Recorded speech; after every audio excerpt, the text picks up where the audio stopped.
Oi pessoal, sejam todos muito bem-vindos a mais um vídeo aqui do canal, hoje para a repercussão completa dos vencedores do BAFTA 2026, em que uma batalha após a outra, filme do Paul Thomas Anderson, vence o prêmio principal de melhor filme, mas eu quero começar falando sobre o BAFTA de uma maneira diferente, porque eu vejo que desde 2020, quando existem as mudanças ali durante o período da pandemia do sistema de votação, o BAFTA ele queria algo que aconteceu nessa premiação de 2026. De você conseguir bancar uma identidade no que diz respeito aos premiados. De você, por exemplo, não ter problema para dar um melhor ator para o Robert Aramayo por I Swear, que não está cogitado na temporada de prêmios, que não tinha vencido nada de premiação da crítica, não aparecia no Oscar. Então era algo que o BAFTA era muito cobrado. A valorização do cinema britânico faz isso de diferentes formas e com certeza tem um peso para a corrida para o Oscar, né? E é um peso que eu vejo natural. Vamos falar sobre todas as categorias, começando com o melhor filme para as crianças e para a família, que é uma ideia que o BAFTA trouxe, né, de um comitê, para meio que colocar animação, para colocar aqueles blockbusters como um Lilo e Stitch, por exemplo, live action, para colocar filmes fora do radar como é o vencedor, que é Bong, de limitadíssima distribuição, inclusive. Eu tenho certeza que o BAFTA vai dar agora um salto de visibilidade. Eu também quero aproveitar aqui para trazer aquela questão que sempre acaba sendo mencionada, né? Dali, o BAFTA ocorre com um tape delay de 2 horas. Já foi menor, esse tape delay chegou a 50 minutos, durante a transmissão baixava para 30 minutos numa determinada temporada. Tape delay de 2 horas é uma decisão da TV britânica, da BBC. Eu acho que desvaloriza a transmissão, você fica mais interessado em descobrir o vencedor na internet, nas páginas, do que de fato ver o anúncio dos vencedores. Mas sempre foi assim, o BAFTA sempre foi assim, né? E aí depois, 2 horas depois do anúncio dos vencedores, inclusive no site do BAFTA, que você vai começar a ver aí os discursos e tal. Categoria de melhor trilha, vence Pecadores, uma trilha maravilhosa do Ludwig Göransson, uma trilha incrível, que acaba tendo um peso bem grande aí na temporada da crítica também. O BAFTA, com certeza, para categorias técnicas, ele vai ser usado, né, como um parâmetro para ditar favoritismos, e a trilha de Pecadores é uma trilha super premiada, super relevante. Na categoria de melhor direção, nós tivemos o prêmio para o Paul Thomas Anderson por Uma Batalha Após a Outra. E aqui é impressionante que, apesar do BAFTA ter rumos bem específicos para ator coadjuvante, para atriz coadjuvante, já vamos chegar lá e falar sobre isso, o Paul Thomas Anderson ele vence absolutamente tudo na temporada. Premiações da crítica relevantes, os prêmios televisionados até agora, sindicato. Então nós estamos chegando num Oscar que, se você pode falar, né, que as categorias de atuação elas estão abertas, no geral, a categoria de diretor é aquela mais fácil possível de ser prevista para uma vitória do Paul Thomas Anderson, né, por Uma Batalha Após a Outra, que tem uma repercussão gigantesca na indústria. E aí você precisa levar em conta o seguinte: uma coisa é a premiação da crítica, uma coisa é um Globo de Ouro, um Critics' Choice, a outra coisa é você ouvir a indústria cinematográfica que vota no BAFTA e no Oscar, que você vê no sindicato e você vai ver também numa premiação específica de academia, como no caso da Academia Britânica. Então, Paul Thomas Anderson, favoritaço para pegar o seu Oscar agora no mês de março. Para a categoria de melhor casting, o processo todo que premia o diretor de elenco. Aqui eu vejo uma notícia bem interessante para o Agente Secreto. O Agente Secreto não estava indicado nessa categoria. Valor Sentimental estava. Vence I Swear. Então, o que isso significa, né? A Academia pela primeira vez está dando esse tipo de prêmio. Se um vencedor do BAFTA tivesse sido indicado ao Oscar, obviamente, ainda que não exista um parâmetro, né, porque vai ser a primeira vez que o Oscar vai entregar esse prêmio, ele seria visto como favorito para o Oscar. Nós não temos parâmetro algum. Então, a categoria de casting no Oscar é uma categoria que eu acho que tudo pode acontecer. Qualquer um dos indicados pode vencer essa categoria. É uma categoria nova, é uma categoria que internamente a academia faz questão de ressaltar o trabalho do diretor de elenco e não o trabalho, né, do elenco. É uma categoria que aí você está premiando o profissional todo envolvido nesse processo, o processo do casting, né? Diferente de uma categoria de melhor elenco do Sindicato dos Atores. Então essa vitória de I Swear coloca um grande ponto de interrogação e com certeza o Agente Secreto vai chegar em condições de disputar essa categoria no Oscar, não é só pela indicação. E imagina que legal seria de receber esse prêmio, né? Como seria bonito pela primeira vez um filme recebendo esse prêmio oficialmente da Academia, pode ser o Agente Secreto, mas a disputa ela tá aberta, não existe parâmetro algum para prévia, é a primeira vez que o Oscar vai entregar esse prêmio. Tivemos aí as categorias de curtas, Disney's Endometriosis para melhor curta britânico, Dois Meninos em Busca da Liberdade para melhor curta britânico de animação. Para melhor estreia de um roteirista, diretor ou produtor britânico, eles decidiram valorizar bastante essa categoria nos últimos anos, né? Então eles colocam matérias especiais no BAFTA para ressaltar o trabalho, ressaltar a visibilidade do cinema britânico. Vence My Father's Shadow, A Sombra do Meu Pai. Para a categoria de melhor documentário, eu sempre explico aqui que a ala de documentário do BAFTA ela é totalmente diferente da do Oscar. Então o Oscar tem suas especificidades, o BAFTA tem a sua própria categoria, tem coisas que acontecem no Oscar que não acontecem no BAFTA. E para melhor documentário aí vence Mr. Nobody Against Putin, que curiosamente é um documentário que está indicado ao Oscar. 2.000 Metros de Andrífica, que é um documentário muito bom, muito bom mesmo, não foi indicado no Oscar.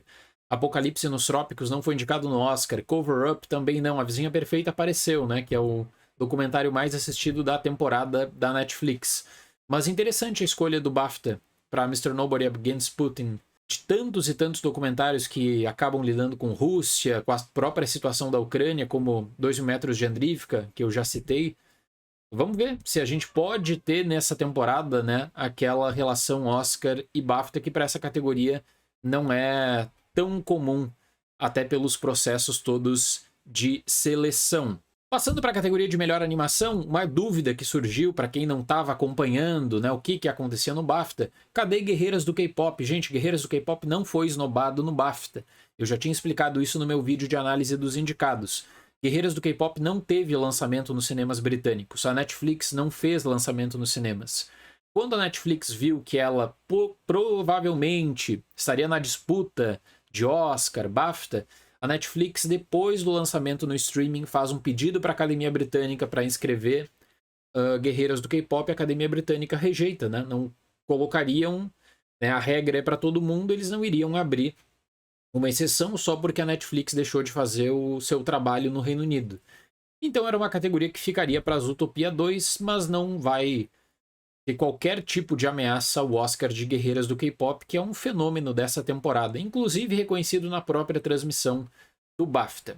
A categoria de melhor filme em língua não inglesa era uma categoria que com certeza gerava bastante expectativa. Eu participei de várias entrevistas nessa semana para canais de TV, publicações, em que o pessoal estava na expectativa, né, de será que o Agente Secreto pode vencer o BAFTA? E eu sempre falei aqui no canal, na minha cobertura do BAFTA, dá para tirar um aprendizado do que aconteceu nessa temporada com o Agente Secreto.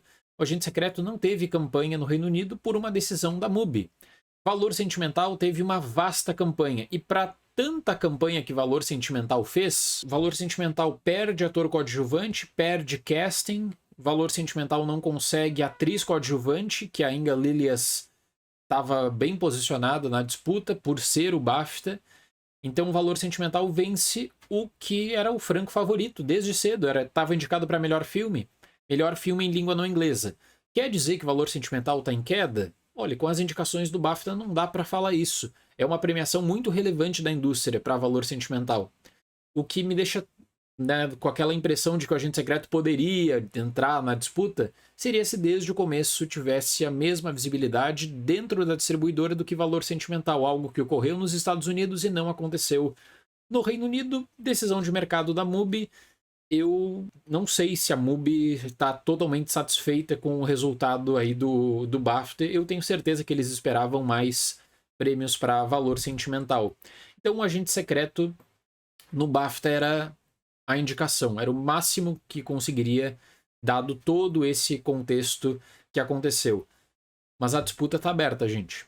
Eu imagino que por conta do BAFTA e por conta dessa repercussão, por conta da indicação no sindicato dos produtores também, Valor Sentimental precisa ser considerado favorito ao Oscar. Ah, mas o Agente Secreto venceu todos os prêmios da crítica, Critics' Choice, Globo de Ouro, premiação da crítica, né? Aqui nós estamos falando de premiação da indústria.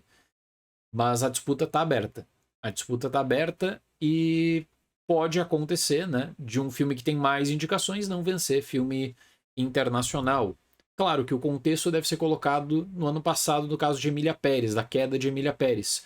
Mas se fosse só por indicações, a categoria de melhores efeitos visuais era a categoria mais fácil do BAFTA 2026, como vai ser do Oscar 2026. Vence Avatar Fogo e Cinzas. Para o filme do James Cameron, que se imaginava que poderia ser um grande concorrente a outras categorias técnicas, aparecer, quem sabe, no Oscar de melhor filme como Avatar 2, virou um grande prêmio de consolação para o James Cameron e para a equipe dele.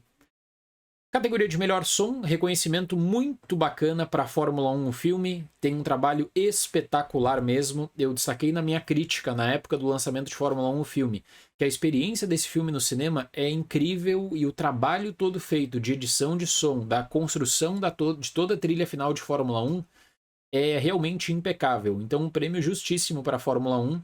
Às vezes o BAFTA tem problemas para reconhecimento de blockbusters, mesmo em categorias técnicas.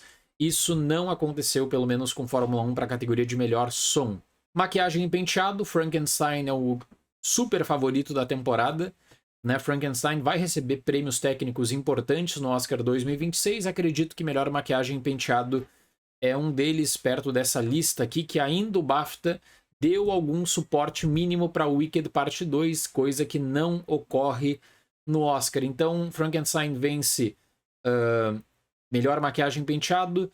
Como era esperado, vence melhor figurino, da Kate Hawley.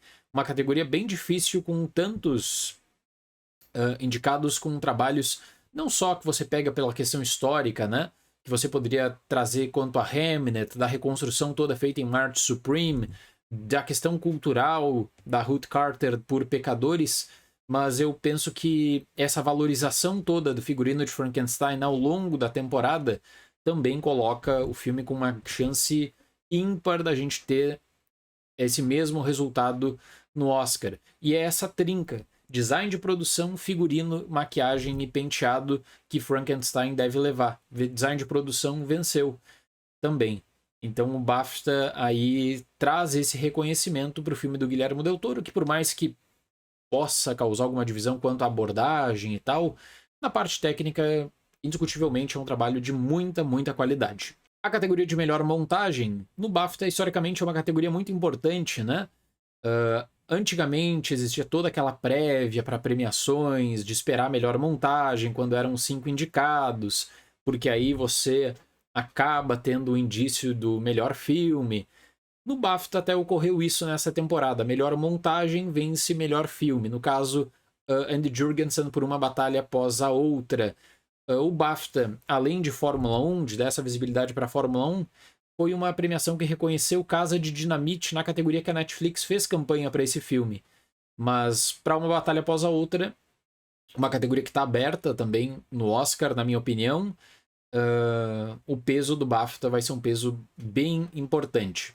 O Adolfo Veloso concorria na categoria de melhor fotografia por Sonhos de Trem, e o BAFTA dá esse suporte incrível para Uma Batalha Após a Outra. O BAFTA dá um reconhecimento legal para Pecadores, meio que em várias categorias técnicas. O favorito, o vencedor de melhor filme, também pega categorias como fotografia, montagem.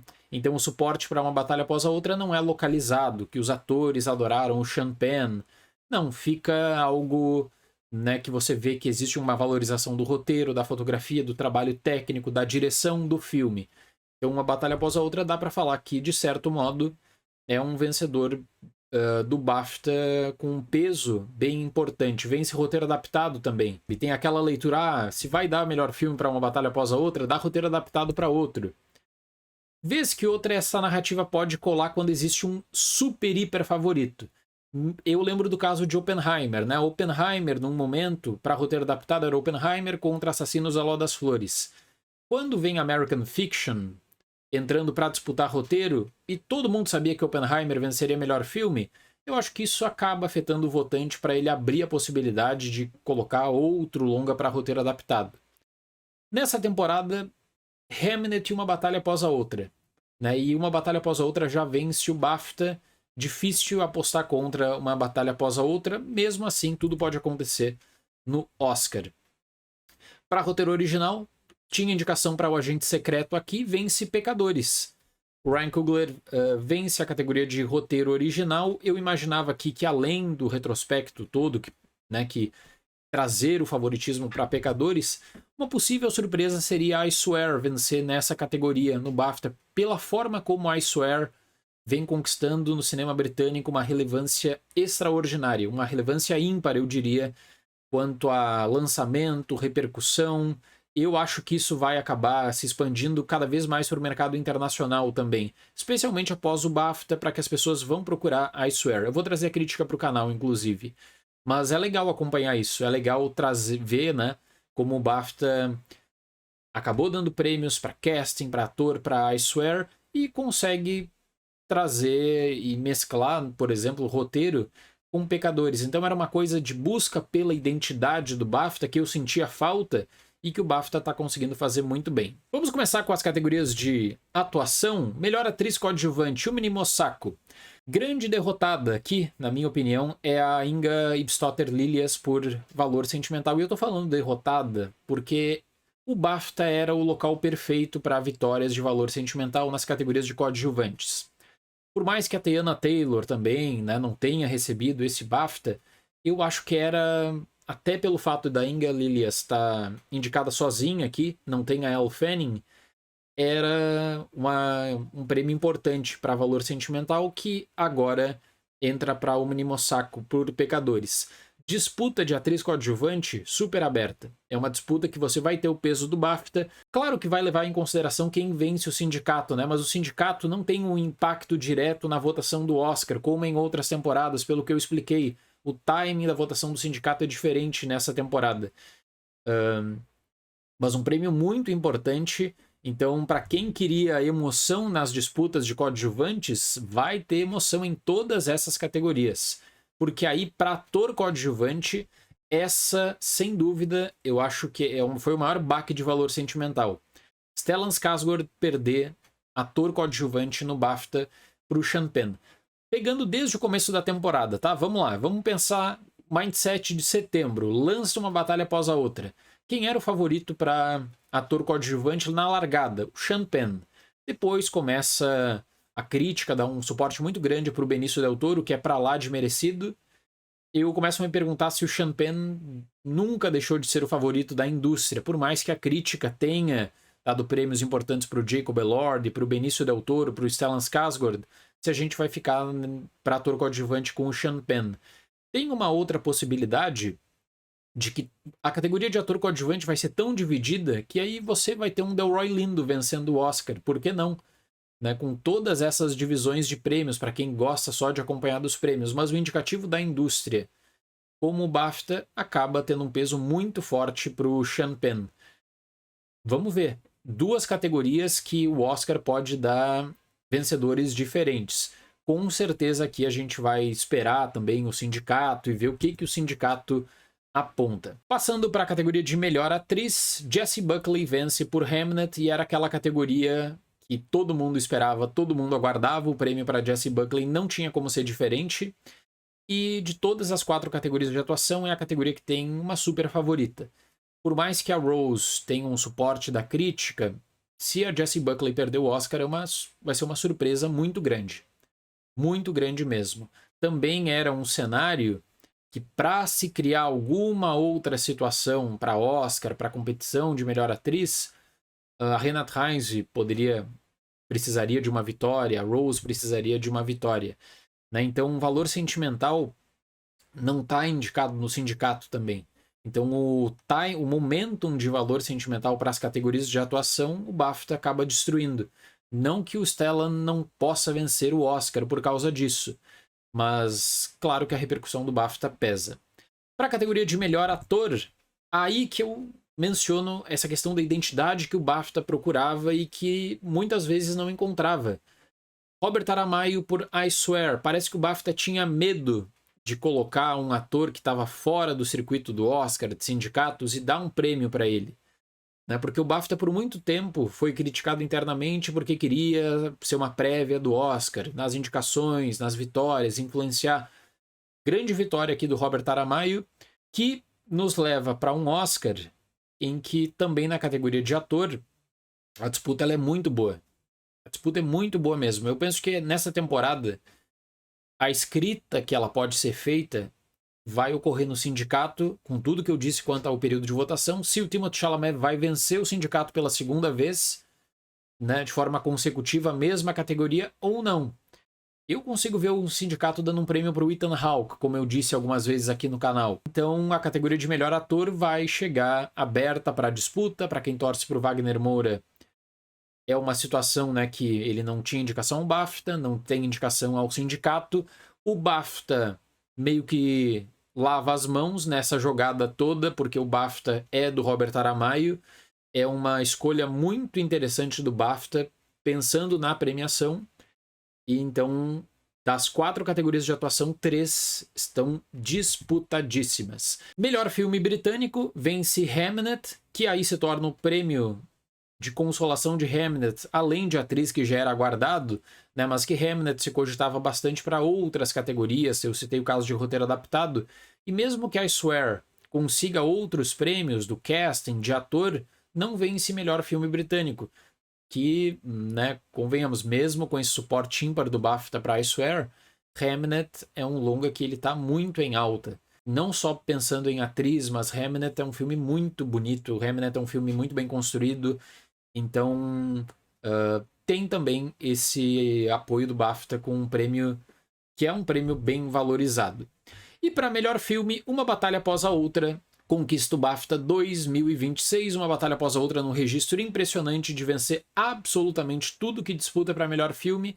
A única derrota possível, viável de se imaginar, pode ser perder o SEG de melhor elenco, que não seria um absurdo, né? Você está avaliando o melhor elenco, que é essa que é a questão do SEG.